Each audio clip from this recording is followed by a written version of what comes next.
నమస్తే welcome to Suman TV నేను మీ హరిత ఆయన డైరెక్టర్ ప్రొడ్యూసర్ యాంకర్ ఇలా చెప్పుకుంటూ పోతే చాలా ఉన్నాయి ఆయనే Rayapuri group of chairman Rayapuri గారు ఆయనతో మాట్లాడి ఇవాళ చాలా విషయాలు మనం తెలుసుకుందాం నమస్తే రాయపురి గారు నమస్కారం లాస్ట్ టైం నేను ఇంటర్వ్యూ చేశాను అదేంటి ఏజెంట్ నెంబర్ 7 కంపెనీకి సంబంధించి అసలు ఎన్ని కంపెనీస్ మీకున్నాయి మీ లైఫ్లో మీరు ఎన్ని రోల్స్ చేస్తున్నారు అండ్ ఫస్ట్ మీరు ఎలా ఉన్నారు నేను చాలా బాగున్నా అండి గ్రేట్ అండి great nice to hear so నాకు మొత్తం 3 కంపెనీస్ అండి సో దాంట్లో first R square media so R square media అనేది అడ్వర్టైజింగ్ ఏజెన్సీ అది 2018లో స్టార్ట్ చేశాను సేమ్ అదే టైంలో 2018లోనే ఏజెంట్ నెంబర్ 7 రియల్ ఎస్టేట్ది స్టార్ట్ చేశాను సో నాకు యాడ్స్లో ఎక్కువ మంది రియల్ ఎస్టేట్ క్లయింట్స్ రావడం వల్ల సో వాట్ ఈజ్ వాట్ అని రీసెర్చ్కి అలా చేస్తూ నేను అది ఏజెంట్ నెంబర్ 7 స్టార్ట్ చేశాను ఆర్ స్క్వేర్ మీడియా కూడా సేమ్ అదే టైంలోనే స్టార్ట్ చేశాను సో దాని తర్వాత వచ్చేసి S1 టెక్నో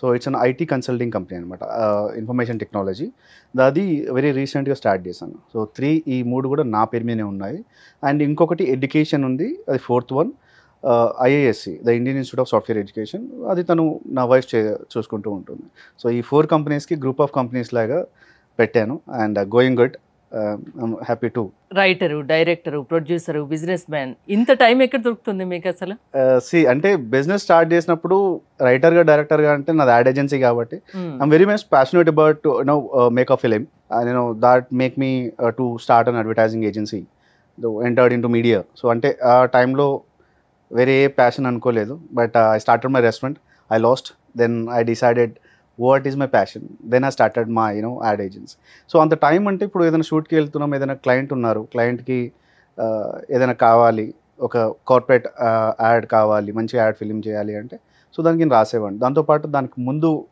చాలా సంవత్సరాలు కష్టపడుతూనే వచ్చాను సో ఇప్పుడు రాసుకున్నవి కొన్ని పాతగా రాసుకున్నవి అలాగే ఉన్నాయి అండ్ డైరెక్టర్ అంటే 2018లో ఒక ప్రొడ్యూసర్ దగ్గర వర్క్ చేశాను సో అది గోయింగ్ అంతే ఇంకా టైం అలా స్కెడ్యూల్ చేసుకుంటూ వెళ్తున్నాను అనమాట సో కొంచెం బిజినెస్ టైంలో బిజినెస్కి పర్సనల్ లైఫ్ ఎప్పుడైనా టైం దొరికినప్పుడు మెయిల్స్లో అలా స్టోరీ రాసుకుంటూ ఎక్కడైనా ఫన్ జరిగినప్పుడు ఆ ఫన్ రాసుకుంటూ వెళ్తూ ఉంటాను రీసెంట్గా విన్నాను బిజినెస్ ఎక్సలెన్స్ అవార్డు కూడా తీసుకున్నారు కదా మీరు అవునండి బిజినెస్ ఎక్సలెన్స్ అవార్డు తీసుకున్నాను హెచ్ఎంటీవీ వాళ్ళు ఇచ్చినప్పుడు the corporate award film maker లాగా అవార్డు 2023కి తీసుకున్నాను యాక్చువల్లీ సో అప్పుడు ఒక అనౌన్స్మెంట్ ఇచ్చాను మా ఐటీ కన్సల్టింగ్ నుంచి త్వరలో ఒక 20,000 IT jobs and 10,000 non IT jobs release చేయబోతున్నాము సో దాంట్లో ఎటువంటి అదైతే లేదు ఖచ్చితంగా రిలీజ్ చేస్తాం కూడా so in case the government supports me definitely will release 1 lakh IT jobs in 5 years so will see how it goes in forward but by God rest till the time we are working on it so ఖచ్చితంగా అదైతే release చేస్తాను అప్పుడు మాట ఇచ్చాను ఇప్పుడు మాట ఇస్తున్నాను ఖచ్చితంగా దానిపైన చేసుకుంటూ జాబ్స్ అయితే రిలీజ్ చేస్తాం 20,000 IT and 10,000 non IT jobs release చేస్తాం ప్రతి ఒక్కటి బ్యాలెన్స్డ్గా ముందుకెళ్తున్నారు అంతేనా అవునండి బాగా పక్కా ప్లాన్డ్గా ఎస్ ప్రీ ప్లాన్ అంటే ప్లానింగ్ ముందే రాసుకొని ఒక్కొక్కటి స్టెప్ బై స్టెప్ వెళ్ళాల్సి వస్తుంది సో బిజినెస్ కాబట్టి ఎక్కడ తప్పులు జరగకుండా the 1 by 1 so step 1 step 2 so next ఏంటి సో ఒక బిజినెస్ నేను స్టార్ట్ చేసిన నెక్స్ట్ 10 yearsకి ఏంటి అని రాసుకున్నాను సో ఆ విధంగా 10 years ప్లానింగ్ ముందే ఉంది మామూలుగా రేపేంటి అనేది ఇవాళ ప్రిపేర్ అవుతారు కొంతమంది మీరు 10 years ముందుది ఇప్పుడే ప్రిపేర్ అయ్యారు 10 yearsకి ఏం చేయాలన్నది అంతేనా ఎస్ అండి ఇప్పుడు మేము అనౌన్స్ చేసాం 20,000 జాబ్స్ అని సో అది ఎంత ముందు రాసుకున్నాను అనే దానికి కూడా ఉంటుంది నెక్స్ట్ ఈ మాట కూడా చెప్పాను if government supports me next 5 years 1 lakh jobs release చేస్తాను అని సో హౌ వి ప్రిపేర్డ్ అనే దాని మీద ఉంటుందండి ఎందుకంటే బిజినెస్ అనేది ఏదో ఈరోజు ఆలోచించామా రేపొద్దున వెళ్ళిపోయామనేది కాదు అది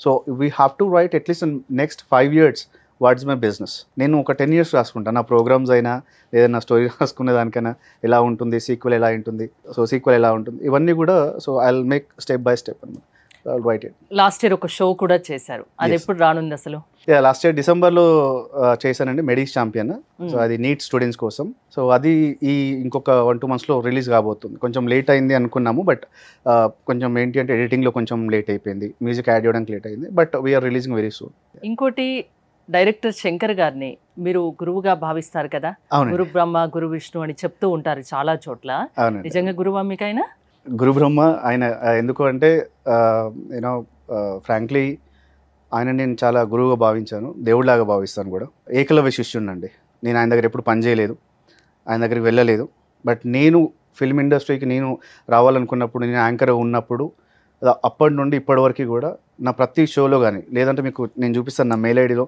నేను ఏమంటారు స్టోరీ రాసుకున్నప్పుడు నా మెయిల్కి సెండ్ చేసుకుని పెట్టుకుంటాను. సో దాంట్లో ఖచ్చితంగా ఫస్ట్ పేజ్ మా గురువు గారే ఉంటారు. నేను ఏదైనా రాసేటప్పుడు కానీ ఏదైనా అయినా కానీ ఫస్ట్ డైరెక్టర్ శంకర్ గారిని ఫోటో పెట్టుకొని గురు బ్రహ్మ చదివిన తర్వాతే నేను స్టార్ట్ చేస్తానండి. అండ్ ఆయన నాకు ఎప్పటి నుంచో గురువులాగా భావించుకుంటూనే వస్తున్నాను. దాని తర్వాత ఇంకొక ఇద్దరు నాకు గురువులు ఉన్నారు. ఒకరు ప్రభుదేవ గారు, డాన్సర్ ప్రభుదేవ గారు. అండ్ నెక్స్ట్ ఇది కొంచెం నవ్వుకుంటారేమో, ట్రోల్ చేస్తారేమో, బట్ నిజంగా చెప్తున్నాను, నేను సీరియస్లీ నా గురువు భావించిన దాంట్లో ఇంకొకరు యాంకర్ సుమా గారు అండి. యాంకర్ సుమా గారు. సో ఈ ముగ్గురికి నేను ఏకలవ్య శిష్యుడినండి. నా మెయిల్ మీకు చూపిస్తాను కూడా. ప్రతి ఏదైనా నేను రాసుకున్నా కానీ, ఏదైనా ఆలోచన వచ్చినప్పుడు కానీ, సో ఖచ్చితంగా ఈ ముగ్గురిని దేవుళ్ళ నేను భావించిన కాబట్టి మొక్కిన తర్వాతనే నేను ఏదైనా స్టార్ట్ చేస్తాను. ఈవెన్ ఎవరిబడి నన్ను ట్రోల్ చేసినా పర్వాలేదు, నేను ఏకలవ్య శిష్యుడిని, వాళ్ళ ముగ్గురిని నా గురువులుగా భావిస్తున్నాను. అండ్ మీరు గమనిస్తే నా షోస్ కానీ ఏదన్నా కానీ ప్రతిదీ కూడా ఏదైనా ఉపయోగపడేలాగానే ఉంటుంది. సో మీరు ఇంతకుముందు చెప్పారు, అడిగారు కూడా, లాస్ట్ ఇయర్ ఒక షో చేశారు, సారథి స్టూడియోలో సెట్ వేసినప్పుడు కూడా గురు బ్రహ్మ చదివినప్పుడు అందరూ ఏదో క్వశ్చన్ వేశారు, సార్ నిజంగా మీరు డైరెక్టర్ శంకర్ గారి దగ్గర పనిచేశారు? పని చేయలేదండి, నేను ఏకలవ్య శిష్యుడిని. బట్ ఈ ప్రోగ్రామ్ ఏదైతే ఉందో ఆ ప్రోగ్రామ్ నలుగురికి ఉపయోగపడే ప్రోగ్రామ్. సో రేపు పొద్దున నా ఫిలిమ్స్ కావచ్చు, లేదా నా షోస్ కావచ్చు, సో ఆయన వేలో నేను ఆలోచించడం కానీ, నన్ను అది కొంచెం చాలా సంతోషకరమైన విషయం ఏంటంటే ఆయన వేలో నేను ఆలోచించడం. సో అందుకని నేను ఆయన్ని బాగా అబ్జర్వ్ చేస్తూ ఉంటారేమో. ప్రతి మూవీ కానీ, ఆయన మాట్లాడే విధానం కానీ, ప్రతి ఒక్కటి మీకు బాగా నచ్చుంటాయి. అవును. సో అది నాకు చాలా ఇన్స్పైరింగ్ అనమాట. ఆయన భారతీయుడు మూవీ కావచ్చు, దాని ముందు అపరిచితుడు మూవీ కావచ్చు, నన్ను ఎక్కువ ఇన్స్పైర్ చేసి మాత్రం అపరిచితుడు అండి. సో ఎందుకంటే నా ఐడియాస్ కూడా అలాగే ఉండేది. Where I born village name Mogilcharla, Warangal. అక్కడ అందరి భావాలు కూడా అదే అనమాట. అంటే ఒకరికి మంచి చేయాలని ఒక భావన. సో ఇలాంటివే ఉండేవి. సో పెరిగిన విధానం కావచ్చు, నేను పెరిగినంత కూడా ఓల్డ్ సిటీ, కానీ మెంటాలిటీ అంతా కూడా ఏంటంటే ఎక్కడైనా సహాయం చేయాలి, ఎలా ఉండాలి, సో వీటి మీదనే ఎక్కువ ఫోకస్ చేశాను అనమాట. ఈవెన్ నేను 2 సార్లు సివిల్స్ రాశాను. సో ఒకసారి ఫిలిమ్స్ కొట్టాను, ఒకసారి రాలేదు. మెయిన్స్ చదువుకొని రాసేంత స్తోమత అప్పుడు లేదు నాకు. So I quit and decided that okay మనం ప్యాషన్ ఏంటి, సో దాని మీదనే మీడియా నుంచి అయినా ఎక్కువ ప్రభావితం చెందేదంతా మీడియా నుంచే. సో అలాగే చేద్దాం అన్నట్టుగా ఇలా ముందుకు వచ్చింది. సివిల్స్ కొట్టి ఐఏఎస్ ఆఫీసరో కావాలనుకున్నారా? కానీ అది కాలేక, అంటే అది అంత పెట్టలేక, డబ్బు అంత చదువు కొనలేక మీరు ఇప్పుడు ఇక్కడికి వచ్చారు. ఇప్పుడు కూడా సక్సెస్ అయ్యారు కదా మరి. సక్సెస్ అనేది ఒక మూవీలో చెప్పినట్టు కామా మాత్రమేనండి, అది కంప్లీట్ సక్సెస్ అవ్వదు. ఇప్పుడు అనుకున్నది సాధించలేదా ఇప్పటి వరకు? సాధించానండి, ఒక్కొక్కటి సాధించుకుంటూ వస్తున్నాను. బట్ ఏంటంటే అప్పుడు ఐఏఎస్ అవ్వాలన్న ఫీలింగ్ ఉండేది, కానీ రాదు అంటే చదువుకుంటే వచ్చేదేమో. ఎంతమంది ట్రై చేస్తూ ఉంటారు, నేను కూడా ట్రై చేయడం తప్పలేదు అనిపించింది, బట్ నేను చేయలేదు అంతే. ఇంకా ఇప్పుడు హ్యాపీగా ఉన్నారా లైఫ్ లో? ఐఏఎస్ ఆఫీసర్ అవ్వాలనుకున్నారు, ఒక బిజినెస్ మ్యాన్ తో పాటు అన్ని మల్టిపుల్ రోల్స్ ఉన్నాయి మీలో. అందుకే అన్నాను ఇంకా ఎన్ని ఉన్నాయండి, ఎన్ని రోల్స్ చేస్తున్నారు అని. సో మీరు యాంకర్ గా కూడా చేశారు కదా, యాంకర్ గా ఎలాంటి షోలు చేశారు, డైరెక్టర్ గా చేశారు, ఇండస్ట్రీ ప్రయాణం ఎలా మొదలైందంటే ఏం చెప్తారు? కొంచెం టైం తీసుకొని 2006లో నేను ఫస్ట్ యాంకర్గా స్టార్ట్ చేశానండి. చిన్న చిన్న కార్పొరేట్ ఆఫీస్, ఇప్పుడు for example me Suman TV ఉంది, ఏదైనా ఈవెంట్ చేస్తుంది. సో ఇలాంటి ఈవెంట్స్కి నేను హిందీ, ఇంగ్లీష్లో యాంకరింగ్ చేసేవాడిని. అప్పుడు సత్యం నిపుణలో జాబ్ చేస్తూ సో పార్ట్ టైమ్గా నేను యాంకరింగ్ చేసేవాడిని. బట్ 2010లో నా ప్రయాణానికి ఇంకో కొత్త మలుపు తిరిగింది. సో 2010లో నేను ఎంబీఏ చేస్తున్నప్పుడు ఒక నా కాలేజ్ ఈవెంట్, సో యాంకర్గా వేరే వాళ్ళని సెలెక్ట్ చేశారు, బట్ నన్ను సెలెక్ట్ చేయలేదు. ఎందుకంటే ఫస్ట్ బెంచ్లో కూర్చుంటా, కాకపోతే వెనక నుంచి. సో అలా ముందు అనుకున్నారా మీరు? సో ప్రొఫెసర్స్కి కాలేజ్లో టాప్ లిస్ట్లో నేను ఉండేవాడిని, బట్ లాస్ట్ బెంచ్ కాబట్టి మనకు అంత ఛాన్స్ ఇచ్చేవాళ్ళు కాదు. So college event Nigam noise ఒకటి స్టార్ట్ చేశారు, ఇద్దరు ప్రొఫెసర్ వైఫ్ అండ్ హస్బెండ్. నేను వెళ్ళి అడిగాను అనమాట, मैडम ये क्या तो भी है मैडम, आप भी हैदराबाद के, मैं भी हैदराबाद को हूँ, जरा मौका देना पड़ता मेरे को అని నేను అడిగిన ఆమెకి, ప్రొఫెసర్కి అడిగితే, అరే డెలిగేట్స్ ఉంటారు కదా, వాళ్ళకి పిలిచి ఒక ½ అవర్ to 1 hour నువ్వు యాంకర్గా చేయి, బట్ నువ్వు దిగాలి వెంటనే అని. మోకాతో మిలానా తబ్ దేఖ్లేంగే అని స్టేజ్ ఎక్కేసిన. స్టేజ్ ఎక్కిన తర్వాత అందరి విఐపీస్ని, డెలిగేటర్స్ని పిలిచిన తర్వాత యాంకరింగ్ కామన్గా కామెడీ ఇలా మాట్లాడుకుంటూ వెళ్తుండగా, ఈ డోంట్ బిలీవ్ మైక్ అడగడానికి ఏ యాంకర్ ఇంకో రాలేదు. ఎవరు వన్ మ్యాన్ షో కట్ చేస్తే ఫస్ట్ డే ఈవెంట్కి అటెండ్ అయింది 150 మెంబర్స్ స్టూడెంట్స్. కట్ చేస్తే నెక్స్ట్ డే ఆల్మోస్ట్ 400 మెంబర్స్ ఉన్నారు వండర్ నేనే అయిన అనమాట. అరే ఇంతమంది ఏంటి ఇక్కడ అనేసి. ఎందుకంటే కాలేజ్ స్టూడెంట్స్తో పాటు వాళ్ళ పేరెంట్స్, కాలేజ్ ప్రిన్సిపల్స్తో సహా వచ్చినారు అక్కడికి. నేను సీరియస్గా వెరీ షాక్ అంటే వండర్. దాని తర్వాత అక్కడ నాకు మలుపు తిరిగింది నా లైఫ్కి. ఆ చుట్టుపక్కల ఉన్న కాలేజ్ మొత్తాన్ని నేను యాంకరింగ్ చేసిన తర్వాత. సో మళ్ళీ కట్ చేస్తే ఆ ప్రోగ్రామ్తో యాంకరింగ్ స్కిల్స్ ఉన్నాయని మీలో మీకు అప్పుడు అర్థమైంది. అంటే దానికి ముందు చేసేవాడిని, బట్ అంత అంటే పెద్ద పెద్ద కంపెనీస్ చేశాను. ఎక్తా గ్రూప్ ఆఫ్ కంపెనీస్కి యాంకర్గా నేనే చేశాను. బకాడీ బ్లాస్ట్ అప్పుడు నేనే చేశాను. అస్ వెరీ యంగ్, నేను ఇప్పుడు చాలా యంగ్. నేను ప్రతిదానికి టైమింగ్స్ అని లేకుండా చేసేవాడిని. రెమ్యునరేషన్ కూడా చాలా తక్కువ. అప్పుడు కొన్ని సంఘటనలు జరిగాయి, అది బయట పెట్టుకోవాల్సిన అవసరం లేదు. సో దాని తర్వాత 2011లో కూడా నేనే యాంకరింగ్ చేశాను. అక్కడ కట్ చేస్తే 2012లో నాకు ఆ కాలేజ్ నుంచి మళ్ళీ కాల్ వచ్చింది. రాయపూర్ గారు ఈసారి కూడా మీరే యాంకర్ చేయాలి, కానీ ఒక కండిషన్ ఏంటి అంటే ఈసారి మీతో పాటు ఒక జీ తెలుగు యాంకర్ వస్తున్నారు అని. ఓకే, నేను ఎప్పుడు టీవీలో కనబడలేదు, సో ఈవెంట్లో యాంకర్ని, సో నేను అడ్జస్ట్ అవుతాను, నాకేం ప్రాబ్లం లేదు. వాళ్ళని అడగండి అమ్మాయా అబ్బాయా అంటే అబ్బాయా అండి. అబ్బాయిని అడిగాడు, నాకు ఎటువంటి అభ్యంతరం అయితే లేదని నేను చెప్పాను. సో నెక్స్ట్ అక్కడ కట్ చేస్తే ఆ షో స్టార్ట్ అయినప్పుడు నేను వెళ్ళాను. కరీంనగర్లో జరుగుతుంది ఇదంతా. వెళ్ళి నేను సేమ్ మళ్ళీ విఐపి పిలవడం స్టార్ట్ చేసినప్పటికీ అతను రాలేదు, జీ తెలుగు యాంకర్ రాలేదు. నన్ను కంటిన్యూ చేయమన్నారు. So I started. సో ఒక 1 hour తర్వాత ఒకరు వచ్చి నా ముందు ఇలాగే కూర్చోన్నారు. దెన్ నేను అందరిది ఫన్, మేకింగ్ ఫన్ అండ్ నేను ఆడిస్తున్నాను, పాడుతున్నాను, ఎంజాయ్ చేస్తున్నాను, యాంకరింగ్ చేస్తున్నాను. ఒక స్లిప్ ఇచ్చారు, ఆయన ఇన్వైట్ చేయండి అని. నేను స్లిప్ చూశాను, ఇన్వైట్ చేశాను. దిగుతుండగా ఆయన చూసి, బాస్ చాలా బాగా యాంకరింగ్ చేస్తున్నాం, విల్ మీట్ వెయిట్ అని చెప్పేసి ఆయన నన్ను దింపైన పైకి వెళ్ళి కాసేపు మాట్లాడాడు. ఆయన కిందికి వస్తుంటే నేను అన్నాను, మీరు ఏమనుకోకుండా తప్పు అనుకోవద్దని ఒక మాట అన్నాను. చెప్పండి అన్నాడు. మీలో కొంచెం ఎనర్జీ రాలేదు, కొంచెం ఎనర్జీగా చెప్తే బాగుంటుంది కదా మీరు మాట్లాడే విధానంలో అన్నాను. బాబు ఇట్లా బ్యాగ్లో ఒక చేయబెడితే, బాబు మీరు ప్రొఫెషనల్ యాంకర్, రాయపూర్ మీరు ప్రొఫెషనల్ యాంకర్, బట్ నేను ప్రొఫెషనల్ యాంకర్ కాదు, నేను ఒక గేమ్ జాకీని, మిమిక్రీ ఆర్టిస్ట్ని అని ఒక మంకీ బొమ్మ తీశాడు. తీసి స్టేజ్ ఎక్కాడు, మంకీ మీద షో చేశాడు. అసలు అక్కడ ఉన్న వాళ్ళు కదా, నేను షాక్ అయిపోయా. మిమిక్రీలో గోల్డ్ మెడలిస్ట్. కట్ చేస్తే ఆయన ఎవరో కాదు, వెంకీ మంకీ జబర్దస్త్. ఓకే, అట్లా మీరు జబర్దస్త్కి వెళ్ళారా? జబర్దస్త్లో కూడా చేశారు కదా? చేశాను. సో 2012లో ఇద్దరం ఒకటే స్టేజ్లో అక్కడ పరిచయమైన మా పరిచయం. తర్వాత 13-14 వరకు కూడా మేము ఈవెంట్స్, ప్రతి ఈవెంట్స్కి ఆయన నాకు కాల్ చేయడం, లేదా నాకు ఈవెంట్స్ వస్తే ఆయన కాల్ చేయడం. So we were like brothers. అరే అంటే అరే అనుకుంటూ ఉంది. సో ఇద్దరం అరే అరే అనుకుంటూ అలాగే ఫ్రెండ్స్ అయ్యాము. We are good. 2013లో జబర్దస్త్ స్టార్ట్ అయినప్పుడు అందరికీ ఛాన్స్ వచ్చింది, కానీ నాకు కాల్ రాలేదు. నాకే కాదు అసలు, టీవీ యాంకర్స్ కూడా ఎవరికి కాల్ రాలేదు.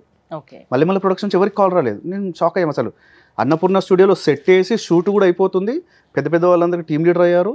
అంటే అప్పటికి ఇండస్ట్రీలో కొంచెం ఉన్నవాళ్ళు, చమ్మచంద్ర గారు కావచ్చు, మన ఆయన రాఘవ గారు కావచ్చు, లేకపోతే చంటి గారు కావచ్చు, వీళ్ళందరూ టీమ్ లీడ్స్లో ఉన్నారు. అరే ఇదేంటి, మాకు ఎవరికి కూడా ఇన్ఫర్మేషన్ కూడా లేదు. సరే మన చిన్నవాళ్ళం ఎందుకులే. సో అక్కడ కట్ చేస్తే 13 నుంచి 14 వరకు నాకు ఎక్కడ కూడా ఆపర్చునిటీ రాలేదు. 14లో చమ్మక్ చంద్ర గారి దగ్గర నుంచి ఈయన వెంకీ రాఘవ దగ్గరికి వెళ్ళారు. ఆయన టీం లీడ్, ఈయన మళ్ళీ అందులో వర్క్ చేస్తున్నారు. ఆయనతో పాటు రాఘవ సార్ టీంలో వెంకీతో పాటు ఇంకొక ఆయన ఉన్నారు, రాము గారు. నేను 2003-4లో రామోజీరావు గారి దగ్గర పనిచేసాం. గ్రేట్. సో అక్కడ మాకు పరిచయాలు ఉన్నాయన్నమాట. సో నేను ఎవ్రీ ఫ్రైడే షూటింగ్కి వెళ్ళేవాడిని. నేను అప్పటికి మంచి పొజిషన్లో ఉన్నాను. నాకు ఐసిఐసిఐ బ్యాంక్లో జాబ్, హెచ్ఆర్గా జాబ్, మంచి పొజిషన్, మంచి శాలరీ. బట్ ప్యాషన్ అంతా, మనసంతా ఇలా షూటింగ్ చేస్తున్నారు కానీ ఆ జాబ్ మీకు తృప్తినివ్వలేదు. లేదు. 2014లో ఇక కాల్ చేసి, అరే ఈసారి నీకు ఈ రోజు ఫ్రైడే నీకు ఖచ్చితంగా ఆపర్చునిటీ వచ్చేసి అనేసి వెంకీ నాకు కాల్ చేశాడు. సో వెంట్ దేర్, ఆపర్చునిటీ వచ్చింది. మార్చ్ 27, 2014 నా ఫస్ట్ షో. నేను ఫస్ట్ ఎపిసోడ్ ఇలాగ నిల్చున్నాను అంతే, బ్యాగ్ వేసి ఇలా ఫస్ట్ ఎపిసోడ్ నాది. ద నెక్స్ట్ ఎపిసోడ్ కట్ చేస్తే మళ్ళీ April 3rd సేమ్ అలాగే నేను కప్పల పెళ్లి దాంట్లో బ్యాగ్ ఇట్లా వేసుకొని నిల్చొని ఉన్నాను. కాకపోతే నాకు డైలాగ్స్ లేవు. బట్ అప్పటికి కొన్ని వాటికి అందరం కూర్చొని కూడా సో వెంకీ గారు అక్కడ ఏంటి అంటే, అరే ఈ ఎపిసోడ్లో నీకు ఛాన్స్ వస్తుంది అని చెప్పి 2 ఎపిసోడ్లకు నాకు ఛాన్స్ ఇచ్చిన తర్వాత నెక్స్ట్ మేము కామన్గా అన్ని స్క్రిప్ట్స్ అన్నీ కూడా మేము కామన్గా మాట్లాడుకుంటూ ప్రాక్టీస్ చేసేవాళ్ళం. నేను కూడా ఫన్ టైం మేక్ చేసేవాడిని. సుధీర్ గారు కావచ్చు, అక్కడ ఉన్న ప్రతి ఒక్క టీంతో నేను ఫన్ టైం అండ్ రైటర్స్తో నేను రైటింగ్ చేయడం కానీ ఒక సందడిగా ఉండేది. ఎవ్రీ డే ఒక 2-3 ఎపిసోడ్స్ షూట్ అయ్యేది అన్నపూర్ణ స్టూడియోలో, 5 ఫ్లోర్ నెంబర్ 5 అనుకుంటా. సో ఒక రోజు ఏమైంది, నెక్స్ట్ నాకు ఆపర్చునిటీ కోసం నేను ప్రతి ఫ్రైడే ఆఫీస్కి డుమ్మాను. అప్పుడు వర్క్ ఫ్రమ్ హోమ్ లేదు. సో సరే ఈసారైనా మంచిగా డైలాగ్ రాకపోతుందా అని ఆలోచించిన టైంకి నాకు వచ్చిన ఛాన్స్, మగధీర స్కెట్. ఈ నా లైఫ్లో మరో మలుపు తిరిగిన ఆ రోజు నేను మర్చిపోను. సో ఆ రోజు మగధీర స్కెట్ రాఘవ సార్ చాలా అంటే చాలా మంచోడు. మంచోడ్ల ఇంకా ఓవర్ రేట్ ఉంటే మాత్రం రాఘవ సారే. ఇంకా ఆయన నుండి రాయపూర్ గారు మరి లేడీ గెటప్ ఓకేనా అన్నారు. Sir getting opportunity is fine. So అందులో మించి ఇంకేం చేయలేము. నాకు ఏ ఆపర్చునిటీ అయినా నేను ఉపయోగించుకుంటా. Lady getup okay. వెంకీ వచ్చేసి నేనే చేస్తున్నారా చాలాసార్లు నువ్వు చెయ్యి అంటే, అరే నేను బాధపడట్లేదు చేస్తా అంటున్నాను. సో దాంట్లో మగధీర స్కిట్లు ఏంటంటే జస్ట్ మీ వాయిస్లో ఆ అనాలి, లేడీ ఎవరైనా టచ్ అయితే మనకు సౌండ్ ఇవ్వాలి అనేసి పర్వాలేదు. సో నేనేమనుకున్నాను, have to give a best. So the best ఇవ్వాలి నేను అనేసి ఒక 3-4 వేరియేషన్స్ చెప్దాము రాఘవ సార్కి. దానిలో ఆయనకి ఏది నచ్చితే అదే ఫాలో అవుదాము అని చెప్పి నేను ప్రాక్టీస్. ఇక్కడ సడన్గా ఏదో దుష్టశక్తి వచ్చిందో లేకపోతే ఏదో మంచిగా వచ్చిందో తెలియదు. ఒకరు వచ్చి డోర్ నాక్ చేశాడు. రాఘవ సార్ డోర్ ఓపెన్ చేశాడు. ప్రాక్టీస్ చేస్తున్నాడు. ఆయన నమస్తే రాఘవన్న ఎట్లున్నావు అనుకుంటా లోపలికి వచ్చి కూర్చున్నాడు. కూర్చొని ఏంటన్నా ఏం షో చేస్తున్నారు, ఈ స్క్రిప్ట్ ఏం చేస్తున్నారు చెప్పండి అంటే, రాఘవ సార్ ఉండి అరే అందరి దగ్గర పోయి అడుగుతావు, వీళ్ళది బాగాలేదని చెప్పేసి పోయి ఆయనకి చెప్తావు, నాకు అర్థం కాదు సరే నీకు చెప్పాను అన్నాడు. లేదన్నా ఈసారి నువ్వు ఖచ్చితంగా నువ్వు ప్రైజ్ కొట్టాలి ఇది అదేసి నేను ఎంకరేజ్ చేస్తున్నాడు. అయినా నేను చెప్పాను రా అంటాడు. లేదా చెప్పు అంటే ఇట్లా మగధీర స్కిట్ చేస్తున్నాం రా. అవునా బాగుందన్నా, ఇది కాన్సెప్ట్ బాగుంది, ఈ లేడీ గెటప్ ఎవరు అన్న, ఈ కొత్త అబ్బాయి అని నాకు చూపించాడు. ఆయన ఎవరెవరని అడిగాడో ఒక సెకండ్ కూడా ఆకుండా ఏంది రాఘవన్ నా కొత్తలతో చేస్తావా నువ్వు, అప్పుడు మీకు చాలా బాధ అనిపించి ఉంటది. నాకు అర్థం కాలేదు. అప్పటి వరకు ఒక ఛాన్స్ కోసం వెయిట్ చేస్తే నాకు రాక ఛాన్స్ వచ్చింది, ఒక డైలాగ్ వచ్చింది, నేను దీన్ని ఎలా చేయాలని నేను ప్రాక్టీస్ చేస్తుంటే మధ్యలో ఈడెవడరా అసలు అన్న అది నాకు కోపం బాగా వచ్చేసింది. ఓ సీరియల్లో కనుక అందరూ ఒకరి ఫేస్లో ఒకరు చూసినట్టు ఆ మాట రంగానే మీకు మాటలు రాలేదు, నాకు రాలేదు. వెంకీ ఒక్కసారి ఇట్లా షాక్, రాము అన్న షాక్, నాకు చూస్తున్నారు, రాఘవ సార్ నన్ను చూస్తున్నాడు, మీకు ఏం ఆన్సర్ ఇవ్వాలని. సార్ మీకు నచ్చకపోతే నేను డ్రాప్ అవుతాను, నేను పర్వాలేదు ఐల్ వెయిట్ ఫర్ నెక్స్ట్ ఎపిసోడ్కి వెయిట్ చేస్తాను. ఇక రాఘవ సార్ ఉండి వెంకీ చూడండి వేరే వాళ్ళని తీసుకోండి అని చెప్పేసి నేను లిటరల్గా ఏడ్చిన. నాకు చాలా బాగా, ఆ రోజు కోసం చాలా రోజులు వెయిట్ చేశారు, దానికోసం ప్రాక్టీస్ చేశారు. ఆ చిన్న డైలాగ్ అయినా అదొక్కటి నేను కనిపించాలి అనుకున్నారు. ఆ చివరి వరకు వచ్చి అవకాశం చేజారిపోతే నిజంగా బాధ ఉంటుంది. నాకు చాలా ఏడుపు వచ్చేసింది. వెంకీ కూడా అరే సారీ రే ఏమనుకోకు అన్నాడు. రాము అన్న అరే ఆయన వచ్చేసి అన్నాడు, అరే ఆయన ఒక్క డైలాగ్ని మర్చిపోను, ఇప్పుడు రాము అన్న ఒక మాట అన్నాడు, గుర్తుపెట్టుకోరా జబర్దస్త్ అనేది పార్ట్ మాత్రమే, సినిమా మాత్రం లైఫ్ లాంగ్ రా, నువ్వు మంచి యాంకర్వి, నేను ఎన్నో సంవత్సరాలు నేను చూస్తున్నా, నీ రూమ్మేట్ ఫ్రెండ్ నాకు అన్నీ చూస్తున్నా, నీ దగ్గర చాలా టాలెంట్ ఉంది, కొంచెం ఓపిక పట్టుకో, ఫిలిం మీద కాన్సన్ట్రేట్ చేయి, షోస్ అనేది ఒకసారి ఉంటుంది ఒకసారి పోతుంది, ఫిలిం ఇస్ అల్టిమేట్ రా. ఆ రాము అన్న మాటకి నేను చాలా ఫిదా అయిపోయినా. దాని తర్వాత తడక అని ఒక ప్రోగ్రామ్ స్టార్ట్ అయింది, ఎవరిది మల్లెమల్ల ప్రొడక్షన్ వాళ్ళది తడక అని ఒక ప్రోగ్రామ్ స్టార్ట్ అయింది, మిమిక్రీ ఆర్టిస్ట్లు అనమాట. అక్కడ ఒక శ్రీనివాస్ ఒక ఆయన పరిచయం అయ్యాడు అనమాట. ఆయన మంచి మిమిక్రీ ఆర్టిస్ట్. ఆ టైంలో ఆయన ఏజ్ 26-27. మిమిక్రీ అంటే అందరూ ఈ టైంలో నేర్చుకోలే విధాన్ని నన్ను అది చేసినారా. ఒకవేళ నువ్వు ఫిలిం ఇండస్ట్రీలో ఉండాలనుకుంటే 365 రోజులు తిని తాగి పక్కలు తాగిపించి తినిపించేంత డబ్బు ఉంటేనే ఇండస్ట్రీకి రా, లేకపోతే రాకు. అప్పుడు సోషల్ మీడియా ఎంతగానో లేదు, అసలు ఎవరికి ఎంత ఇది లేదు, కనబడాలన్నా ఏం లేదు. అలాంటి టైంలో వీళ్ళిద్దరు మాటలు నాకు ఇంకా బలాన్ని ఇచ్చినాయి, అంటే బాధపడ్డదానికి కూడా బలాన్ని ఇచ్చింది. సో అప్పుడు మళ్ళీ ఒక 2-3 వీక్స్ ఒక్క ఛాన్స్ కోసం వెయిట్ చేశాను. నాకు ఎక్కడ ఛాన్స్ రాలేదు. నేను అడుగుతున్నాను నాకు ఒక ఛాన్స్ ఇవ్వండి, ఎక్కడ ఛాన్స్ రాలేదు. రాఘవ సార్ని అడిగినా, వెంకయ్యని అడిగినా, రామోహన్ అందరికి అడిగినా అసలు ఎక్కడ ఛాన్స్ రాలేదు. నేను జాబ్ వదిలేసిన, నా వల్ల రాలేదు, ఇంకా జాబ్ వదిలేసిన. జాబ్ ఐసిఐసిఐ బ్యాంక్లో మంచి పొజిషన్లో మంచి సాలరీ తీసుకుంటా, నేను జాబ్ వదిలేసిన. ఒక 3 షోస్ రాసుకున్నా, గేమ్ షోస్. దెన్ ఇమీడియట్ ఒక 2 కాన్సెప్ట్స్ మూవీస్కి రాసుకున్నా. నేను అనుకునే అన్ని రాసుకొని ఒక బుక్ ఫైల్ పట్టుకున్నా. నేను తిరగని ప్రొడక్షన్ హౌస్ లేదు, ఇంక్లూడింగ్ అల్లు ఎంటర్టైన్మెంట్తో సహా. నేను తిరగని అది లేదు, నేను ఒక్కొక్కరి ప్రొడ్యూసర్ కలవని అది లేదు. బట్ అప్పటికి నేను ఒక మూవీ చేశాను, 2 మూవీస్కి రాశాను, పెద్ద మూవీస్. బట్ నా పేరు ఎక్కడ రాలేదు, డబ్బులు తీసుకున్నాను, అందుకని చెప్పి మూవీస్ చెప్పలేదు. ఒక ఫిలింలో యాక్ట్ చేశాను, గోపి మన ఫిలిం ఒకటి వచ్చింది, యాక్ట్ చేశాను అందులో, తాగుబోతు క్యారెక్టర్. ఆ మూవీకి నేనే రైటర్ కూడా ఉన్నా, కొన్ని డైలాగ్స్ వేణుమాధవ్ గారు డైరెక్ట్ చేశారు అది. సో అంతా ఉన్నా నాకు ఎక్కడ కూడా ఛాన్స్ రాలేదు. నాకు ఇంకా నాలో నేను బాధపడుతూ వస్తున్నా. కట్ చేస్తే 2015 మళ్ళీ నేను జబర్దస్త్కి వెళ్ళి నేను మళ్ళీ బాధపడ్డ రోజు అది. నడి రోడ్డు మీద 3 కాలు పట్టుకున్నా, ఒక్క ఛాన్స్ ఇవ్వండిరా నాకు అని. నాకు ఛాన్స్ కాదని అసలు ఎవరు పట్టించుకోలేదు. ఎందుకు అంటే అప్పటికి వాళ్ళంతా హీరో లెవెల్లో ఉన్నారు. I mean they are great position, వాళ్ళ కష్టానికి ఒక మంచి అది వచ్చింది అప్పుడు. బట్ నా కష్టానికి ఇంకా రాలేదనిపించింది. ఆ రోజు మళ్ళీ ఏడ్చిన. నా లైఫ్లో ఇలాంటి రోజు నాకు రావద్దని ఫిక్స్ అయిపోయిన ఆ రోజే. ఇంకా ఈ వర్డ్ మీరు బాగా బ్యాడ్ తీసుకోకండి, బ్యాన్ చేతి ఏడికైతే ఆడికేంద్ర పోయి నా సొంతంగా షో చేయాలి ఏమన్నా కానీ ఎటన్నా ఏమన్నా కానీ నేను సొంతంగా షో చేయాలి. కట్ చేస్తే 2023 డిసెంబర్ 16 సారథి స్టూడియో సెట్ చేసిన, షో చేసిన. పట్టుదలతో అనుకున్నది సాధించారు. ఈరోజు మరి మీరు ఈ స్థాయిలో ఉండడానికి ఆ వ్యక్తే కారణం కదా. ఆయన అలా అని ఉండకపోతే మీరు అంత పట్టుదలగా అంత ఛాలెంజింగ్గా తీసుకొని ఉండకపోయేవారే, అంతేనా? అవును, ఎందుకు ఆయన నేను తప్పట్లేదు, నేను అప్పుడు తప్పట్టాను. తర్వాత నాకు ఆ ఆలోచన వచ్చింది చూడండి, ఐసిఐసిఐ బ్యాంక్లో అంత మంచి పొజిషన్లో ఉండి జాబ్ మానేశాను అంటే నా సొంతంగా ఎదగాలని ఒక పట్టుదలతోటి రావడానికి రీజన్ అయితే అబ్బాయి. నేను ఎంత చాలా పాజిటివ్ తీసుకున్నాను. నేను చాలాసార్లు కలవడం కూడా ట్రై చేశాను. అరే థ్యాంక్స్ అని వారు రాకపోయింటే నాది వేరే పొజిషన్ ఉండేది. ఎందుకంటే అప్పుడు నా యాటిట్యూడ్ వేరే ఉండేది. సో 2018లో నేను ప్యాషన్గా నేను యాడ్ ఏజెన్సీ స్టార్ట్ చేశాను, అవార్డ్స్ తీసుకున్నాను. టైమ్స్ ఆఫ్ ఇండియా నుంచి నేను అవార్డు తీసుకున్నాను, బిజినెస్ ఎక్సలెన్స్ అవార్డు తీసుకున్నాను, corporate art film maker award తీసుకున్నాను, ఒక 70 మందికి ఉపాధి కల్పించాను. సో ఇప్పుడు నా దగ్గర 70 మంది ఎంప్లాయీస్ ఉన్నారు నా దగ్గర. ప్రతి ఒక్కరికి నేను ఎవ్రీ మంత్ సాలరీస్ పే చేస్తున్నాను. సో ఒక పొజిషన్కి వచ్చాను నేను, అంటే కారణం అయితే అబ్బాయి. ఆ రోజు నన్ను వాడు ఇన్సల్ట్ చేయకపోయి ఉంటే మాత్రం నేను ఈ రోజు ఉండే పొజిషన్ కాదు. అప్పుడు ఎంత బాధపడి ఉంటారో మీ మాటల్ని బట్టి నాకు అర్థమవుతుంది. సో ఏదైనా మన మంచికే అని మన పెద్దవాళ్ళు చెప్తుంటారు, అది మీ విషయంలో 100 పాళ్ళు వాస్తవం, అంతేనా? అవునండి. ఎందుకంటే 2015 తర్వాత కట్ చేసి నాకు ఎంత టైం గ్యాప్ వచ్చింది, బట్ నేను ఎక్కడ కింద పడలేదు. అంటే నాకు నేను నిలబడుతూనే వెళ్ళాను. 2023 డిసెంబర్ 16 నేను డేట్స్ అన్నింటిని గుర్తుపెట్టుకున్నాను. డిసెంబర్ 16 సారథి స్టూడియోలో పెద్ద సెట్ వేసాను.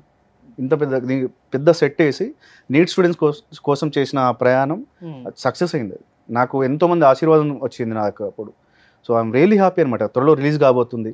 సో నాకు చాలా సంతోషం ఇచ్చింది. సో ఆ రోజు మీకు అసలు జబర్దస్త్ ప్రోగ్రామే ఒక లైఫ్ నిచ్చింది, అంతేనా? మళ్ళీ ఛాన్స్ వస్తే వెళ్తారా? పిలిస్తే వెళ్తారా ఏమైనా చేయడానికి? లేదు, జబర్దస్త్ కి ఒకవేళ జడ్జిగా పిలిస్తే వెళ్తాను, కానీ మళ్ళీ కామెడీగా చేయడం లేదండి, చేయను. ఓకే. సో బిగ్ బాస్ లో ఛాన్సెస్ వెళ్తారా? బిగ్ బాస్ లో ఛాన్సెస్ వెళ్తారంటే 50-50 అండి. ఎందుకంటే మీకు కౌశిక్ మరేడి అని ఒక అబ్బాయి తెలుసా, అతను ఫినాన్స్ మీద చెప్తా ఉంటాడు. సో ఆ అబ్బాయిని నేను బిగ్ బాస్ లో చూడాలని చాలా అనుకున్నాను.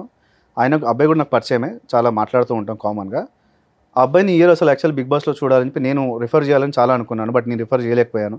ఒకవేళ నాకు ఛాన్స్ దొరికితే ఫస్ట్ నాకంటే ముందు కౌశిక్ మరేడి అనే అబ్బాయిని తీసుకెళ్ళి బిగ్ బాస్లో చూడాలని కోరుకుంటున్నాను నాకంటే ముందు. ఎందుకంటే హీస్ ఇంట్రెస్ట్ లేదని నాకు తెలియదు, బట్ అలాంటి వాళ్ళు బిగ్ బాస్లో ఉంటే బాగుంటుంది. అంటే షోకి ఒక కలర్ రావాలి అంటే అన్ని రకాల పీపుల్ ని తీసుకొస్తున్నారు కదా బిగ్ బాస్ లో.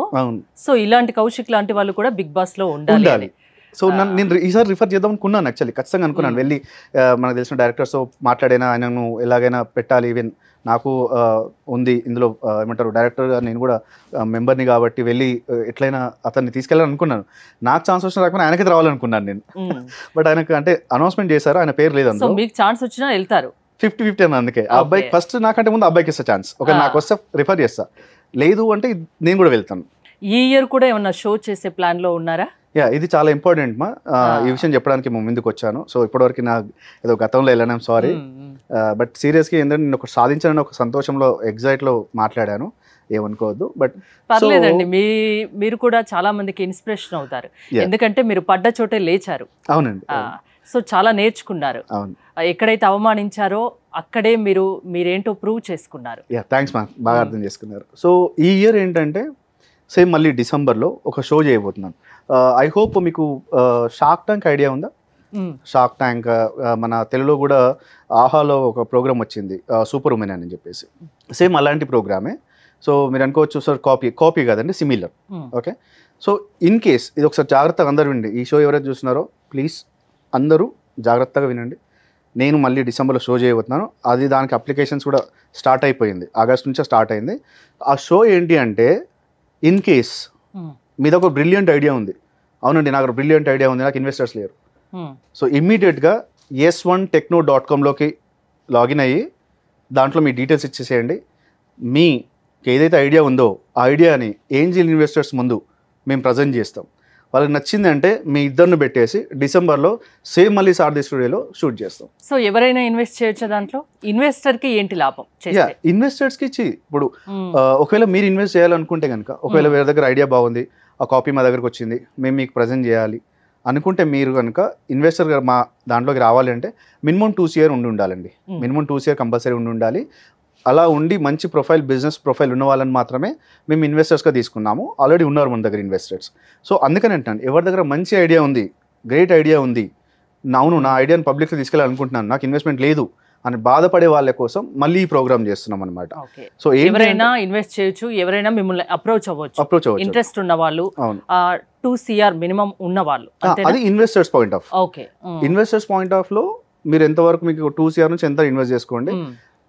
ఇప్పుడు మేము చేసే ప్రోగ్రామ్ ఏంటంటే ఎవరి దగ్గర ఐడియా ఉంది, ఓకే, ఐడియా మీతో పంచుకోవచ్చు. మాతో పంచుకుంటే ఇప్పుడు ఫర్ ఎగ్జాంపుల్ నా దగ్గర ఐడియా ఉందండి, నేనేం చేస్తాను, s1techno.com వెళ్ళి డీటెయిల్స్ ఫిల్ చేస్తాను. ఫిల్ చేసిన వెంటనే S1 Technoకి వెళ్తుంది. అక్కడ నుంచి కస్టమర్ కేర్ నుంచి మీకు కాల్ వస్తుంది, సార్ మీది వచ్చింది, మీ ఐడియా మా దగ్గరికి, మీ డీటెయిల్స్ వచ్చాయి, సో ఇన్వెస్టర్స్కి పంపిస్తున్నాము, ఏమైనా చేంజెస్ ఉంటే అని చెప్పి వాళ్ళు చెప్తారని. చేంజెస్ ఉంటే చెప్తారు, చేంజెస్ లేకపోతే వాళ్ళు చూసుకుంటారు, మీకు ఇవన్నీ చేయండి అని చెప్పి. అక్కడ నుంచి ఇన్వెస్టర్స్కి వెళ్తుంది. ఇప్పుడు ఫర్ ఎగ్జాంపుల్ మీరు ఇన్వెస్టర్ లాగా రావాలనుకోండి, అలాంటి మీకు దగ్గరికి వస్తాయి అనమాట. సో ఇన్వెస్టర్ పార్ట్ వేరు, ఇది వేరు అనమాట. సో ఇద్దరు అనమాట. సో నా ఐడియా పబ్లిక్లోకి వెళ్ళాలి అంటే నాకు ఇన్వెస్టర్ కావాలి, బట్ నా దగ్గర ఇన్వెస్టర్స్ లేరు. సో s1techno.com నుంచి నేను అప్లై చేస్తే ఇన్వెస్టర్స్ని వాళ్ళు తీసుకొస్తారు. సో మీలాంటి ఇన్వెస్టర్స్ని మాకు తీసుకొస్తారు అనమాట. సో ఈ ఇద్దరిని పెట్టి మళ్ళీ సేమ్ సారథి స్టూడియోలో షూట్ జరుగుతుంది. ఇంట్రెస్ట్ ఉన్న వాళ్ళు ఎవరైనా మిమ్మల్ని అప్రోచ్ అవ్వచ్చు. ఈ ప్రోగ్రామ్ చూసి ఎవరైనా ఇంట్రెస్ట్ గా ఉంటే మీకు కాల్ చేయొచ్చు. ఆన్లైన్ డైరెక్ట్ మీరు అప్లోడ్ చేసుకోవచ్చు. మీరు అప్లై చేసుకున్న తర్వాత డాక్యుమెంట్ అడుగుతుంది, డాక్యుమెంట్ అప్లోడ్ చేస్తే మేము వాటిని, మా దగ్గర ప్రజెంట్ 7 ఉన్నారు, టాప్ మోస్ట్ ఇన్వెస్టర్స్ ఉన్నారు. సో వాళ్ళు ఆల్మోస్ట్ 10 CR వరకైనా పెట్టడానికి రెడీగా ఉన్నారు. సో వాళ్ళ దగ్గర మంచి ఐడియా వెళ్ళింది, సో వాళ్ళకి పంపించాము. పంపించిన తర్వాత వాళ్ళు చూసుకొని అవును మీ ఈ ఐడియా మాకు నచ్చింది అంటే ఇద్దరు ఒక దగ్గర కూర్చోబెట్టి షూట్ చేస్తాం. సో మూవీ తీసే ప్లాన్ లో కూడా ఉన్నట్టు తెలుస్తోంది. అవునండి. అంటే ఎలాంటి మూవీ, హీరో ఎవరు అనుకుంటున్నారు, హీరోయిన్ ఎవరు అనుకుంటున్నారు, అదేమన్నా అనుకున్నారా? అంటే అనుకున్నాను, చెప్పాను కదండి అప్పుడు నేను స్టోరీస్ రాసుకున్నాను, సో 1 by 1 చేసుకుంటూ వెళ్తున్నానని. ద ఫస్ట్ ఫిలిం అయితే నేను, అంటే నాకు ఛాన్స్ దొరికితే అక్కినేని అఖిల్ గారిని ఒక డిఫరెంట్ యాంగిల్లో చూపించాలని కోరిక అండి. ఎందుకు అంటే ఆయన ఆ కట్అవుట్కి సరైన మూవీ పర్లేదేమో అనిపించింది. ఆయన రాను చాలా చేంజెస్ కూడా ఉన్నాయి దాంట్లో. సో ఒక love story, psychological love story. ఎలా అంటే స్క్రిప్ట్లో ఒక లైన్ మీకు ముందే చెప్పేస్తాను. అక్కినేని అఖిల్ గారిని ఎలా చూడాలనుకున్నాను అంటే తెలంగాణ స్లాంగ్లో, తెలంగాణ కాబట్టి అమ్మా అని కాదండి, తెలంగాణ అఫ్కోర్స్ తెలంగాణ నాది, I mean I born Warangal. ప్రాంతీయం, మన భాష మనకి ఎట్లాగో ఇష్టం ఉంటుంది, మన స్లాంగ్ మనకి ఇష్టం ఉంటుంది. మీరు అట్లా ఆయన్ని చూడాలనుకోవడంలో మీ డైరెక్షన్ లో దాంట్లో తప్పు లేదు కదా. అయితే ఆ తెలంగాణ స్లాంగ్ లో, అంటే నేను రాసుకున్న దాంట్లో తెలంగాణ స్లాంగ్ లో ఆయన గర్ల్ ఫ్రెండ్ తో, ఆయనకి ముందే ఆవిడ తప్పు చేస్తుంటే ముందు తెలుస్తుంది అనమాట. అంటే ఇప్పుడు ఫర్ ఎగ్జాంపుల్ నేను ఉన్నాను అనుకోండి, నా గర్ల్ ఫ్రెండ్ తప్పు చేస్తుందంటే ముందు తెలుస్తుంది, బట్ నేను చెప్తుంటే ఆమె నమ్మదు, నన్ను అనుమానిస్తున్నావు, అవమానిస్తున్నావు అని.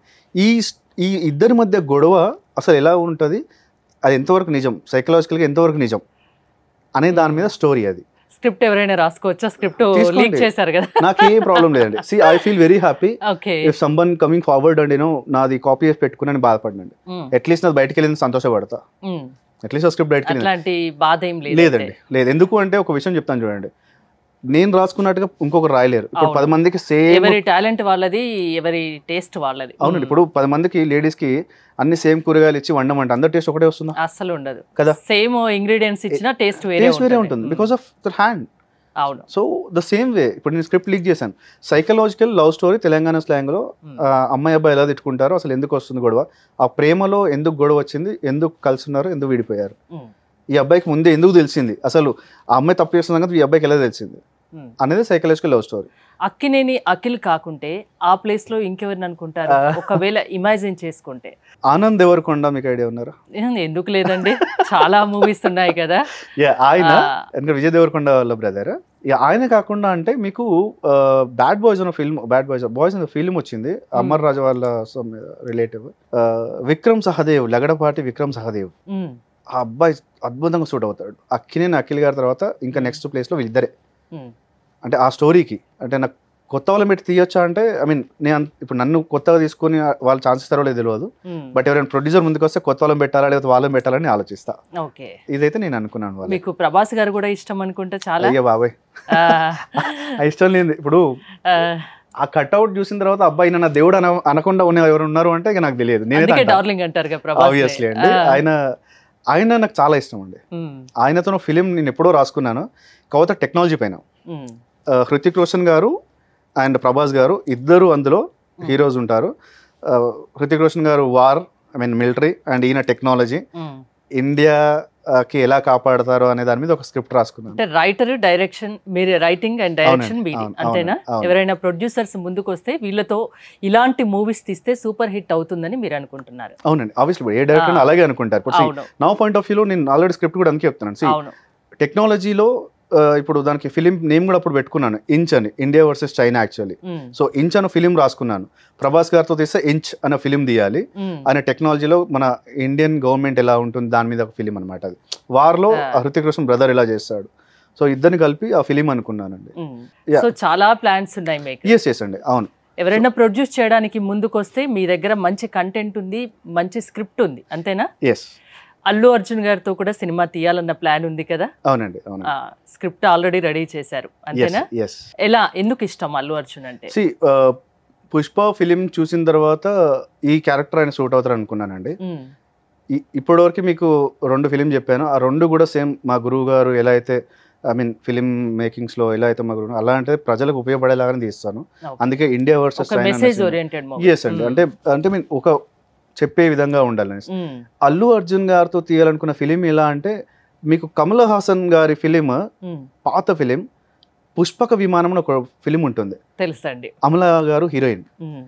అందులో ఒక్క మాట కూడా ఉండదండి, ఒక డైలాగ్, కేవలం ఎక్స్‌ప్రెషన్స్ తోనే స్టోరీ మొత్తం నడుస్తుంది. ఎస్ అండి. సో సేమ్ స్టైల్లో మన ఇండియన్ ఎకనామీ మీద అల్లు అర్జున్ గారు అసలు ఇలాంటి మాటలు లేకుండా ఓన్లీ యాక్షన్ అయిన ఎక్స్ప్రెషన్స్ తోటి ఒక ఫిలిం తీయాలనుకున్నానండి.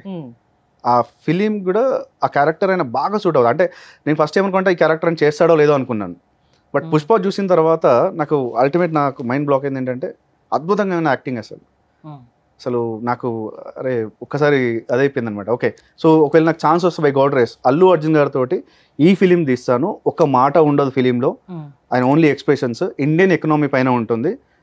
ఈ మీకు తెలుసా 10 పైసా 20 పైసా ఎందుకు మాయమైంది, 5 రూపీస్ ఎందుకు బ్యాన్ చేస్తున్నారు, సో ఇవన్నీ లేకుండా ఇండియన్ ఎకానమీ మీద సినిమా తీస్తే జనాలకు అర్థమవుతుందా? అఫ్ కోర్స్ అండి, అర్థమవుతుంది అనుకుంటున్నాను, ఆదరిస్తారు అనుకుంటున్నాను. ఎందుకంటే చిన్న డౌట్ నాకు, పుష్పక విమానం అంటే అదొక లవ్ స్టోరీ లాగా ఉంటుంది, అంతేనా?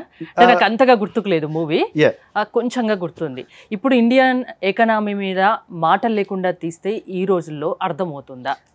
అంటే ఒకవేళ అర్థం అవ్వదు, 3 hours ఫిలిం ఎలా తీయగలరు అనే క్వశ్చన్ ఉంటే కనుక ఈ స్టోరీని తీసుకెళ్ళి మా గురుగారు శంకర్ గారికి కానీ లేకపోతే సుకుమార్ గారికి కానీ ఇచ్చేసి, సార్ ఇది స్క్రిప్ట్, సో ఇది నేను రాసుకున్నది, మీరు మాటలు పెట్టి తీస్తారా లేకపోతే మాటలు లేకుండా తీస్తారా, మీరే గైడ్ చేయండి, రెడీ ఉందండి. అల్లు అర్జున్ రీప్లేస్ చేయాలంటే ఎవరిని చేస్తారు? తమిళ్లో విజయ్ ఆంటోనీ గారు బిచ్చగాడు ఫిలిం చేశారు కదా, ఆ మూవీ అసలు ఎవరు మర్చిపోలేదు. ఎందుకంటే ఇండియన్ ఎకనామీ ఎలా జరిగింది ఫస్ట్ నుంచి అనే దాని మీద ఆ క్యారెక్టర్, ఆయన చేసిన క్యారెక్టర్కి అద్భుతం అనమాట. సో చేస్తే ఆయన లేదా ఈయన, లేదు అంటే సుకుమార్ గారి చేతిలో పెడతాను, లేదా మా గురువు గారు డైరెక్టర్ చేతిలో పెడతాను, శంకర్ గారి చేతిలో, వాళ్ళు ఎవరితో తీసినా నాకు అభ్యంతరం లేదు, నేనే తీయాలనుకున్నాకేం లేదు. ప్రభాస్ గారి కోసం కూడా ఒక స్క్రిప్ట్ రెడీ చేశారు, హీరోయిన్ ఎవరు అనుకున్నారు మరి? అయ్యా బాబోయ్, ప్రభాస్ గారికి హీరోయిన్ చూసే అంత రేంజ్ నాకు లేదు. కాకపోతే ఒక్కటండి, ఏం చేస్తానంటే ఒకవేళ నాకు కొందరు హీరోస్ అనుకుంటున్నారు, కొందరు హీరోయిన్స్ అనుకుంటున్నారు, స్క్రిప్ట్ రెడీ చేశారు, ఎవరైనా ప్రొడ్యూసింగ్ చేస్తే ముందుకెళ్తుంది మూవీ. సో మీరు ఎలాగో అనుకున్నారు కాబట్టి ప్రభాస్ పక్కన హీరోయిన్ ఎవరు అనుకున్నారు? అంటే ప్రభాస్ గారి పక్కన హీరోయిన్ నేను అనుకోలేదు అసలు. ఇప్పుడు మీరు గమనిస్తే ఎక్కడ కూడా హీరోయిన్ నేమ్స్ మెన్షన్ చేయలేదు, బట్ కొందరు ఉన్నారు. సో నేనేం చేశానంటే, డార్లింగ్ వెళ్ళి ఆయన ప్రభాస్ గారికి వెళ్ళి, సార్ ప్రభాస్ గారు, డార్లింగ్ ప్లీజ్ ఇగో ఒక 4-5 ఫోటోలు నేను ఇస్తున్నాను, మీ పక్కన ఎవరు యాక్ట్ చేయాలో మీకు ఎవరు నచ్చని చెప్పండి అంటాను. లేదు ఆయన ఏం చెప్పలేదు అనుకోండి, సింపుల్గా ఆయనని ఒక 4 సెలెక్ట్ చేయమని చెప్తాను, ఆ 4 నా వెబ్సైట్లో పెడతాను, పెట్టేసి వరల్డ్ వైడ్గా రిలీజ్ చేస్తా, ఎవరికి ఎక్కువ ఓటింగ్ వస్తే వాళ్ళు ప్రభాస్ సార్ పక్కన నటిస్తారు. అందులో నేను డిసైడ్ అయితే చేయను. ఆ కటౌట్కి వరంగల్ కదా మీది, నేటివ్ వరంగల్. డైరెక్టర్ సందీప్ రెడ్డి తెలుసా? డైరెక్టర్ సందీప్ రెడ్డి గారు నాకు తెలుసా అండి, కాకపోతే ముఖపరిచయాలు అయితే ఏం లేవు. అలా ఒకవేళ వరంగల్ ప్రాంతీయం అనుకుంటే కాస్త యూనో ఆయన చదువుకుంది ప్లాటినం జూబ్లీ స్కూల్, నేను చదువుకుంది నేషనల్ స్కూల్, అలా కంపేర్ చేస్తే ఆయన సూపర్ సీనియర్, నాకంటే సూపర్ సీనియర్. సో అలా అయితే తెలుసు అంటే తెలుసు, అంతే ఇప్పటివరకు నాకు పరిచయం అయితే లేదండి. ఇంకోటి ఫైనల్ గా వెబ్ సిరీస్ కూడా తీసే ఆలోచనలో ఉన్నారా, తీస్తున్నారా? ఆల్మోస్ట్ స్టార్ట్ అయిందండి, మిస్టర్ రామారావు అని. సో పొలిటికల్ బ్యాక్గ్రౌండ్ లో ఉంటుందని చెప్పేసి మేము మొన్నటి వరకు ఎలక్షన్స్ ఇవి అవి జరిగాయి కాబట్టి హోల్డ్ చేసాము. ఒక డే షూట్ అయిపోయింది ఆల్రెడీ, సో గోయింగ్ అనమాట. ఇంకా అది ఇంకొక 8 months పట్టవచ్చు, ఎందుకంటే కొంచెం స్లోగా వెళ్తుంది అది. ఎందుకంటే ఇప్పుడు నేనే సంపాదించుకొని నేనే కొంచెం కొంచెం వెనకేసుకుంటూ షూట్ చేస్తూ వెళ్తున్నాను కాబట్టి కొంచెం టైం పడుతుంది అనమాట. సో నా ఏదైనా కూడా ఒక ప్రొడ్యూసర్ రాకపోయినా రేపు రోజున నా దగ్గర నుంచి ఏదైనా షో కానీ, ఇప్పుడు మీకు షో చెప్పాను, ఇలాంటి వాటికి నాకు ఇప్పుడు ఫర్ ఎగ్జాంపుల్ ఏమంటారు, నా అకౌంట్ 7 digits zeros వెళ్తుంది, 8 zeros 9 zeros వెళ్తే నేను సొంత ప్రొడ్యూస్ చేసుకోవచ్చు. బట్ గోయింగ్ స్లో అనమాట. That's it. మీరు ఏదో అనుకున్నారు అంటే ఐఏఎస్ ఆఫీసర్ అవ్వాలనుకున్నారు, బిజినెస్ మ్యాన్ అయ్యారు, యాక్టర్ అయ్యారు, డైరెక్టర్ అయ్యారు, వెబ్ సిరీస్ తీస్తున్నారు, చాలా రోల్స్ మీరు చేస్తున్నారు. మీరు అనుకున్నవన్నీ ఇంకా మీ డ్రీమ్స్ ఫుల్ఫిల్ అవ్వాలని మనస్ఫూర్తిగా కోరుకుంటున్నాం. Thank you so much. Thank you very much అండి. మీ నోటి వాక్కు నెరవేరాలి నేను కోరుకుంటాను. థ్యాంక్ యూ అండి.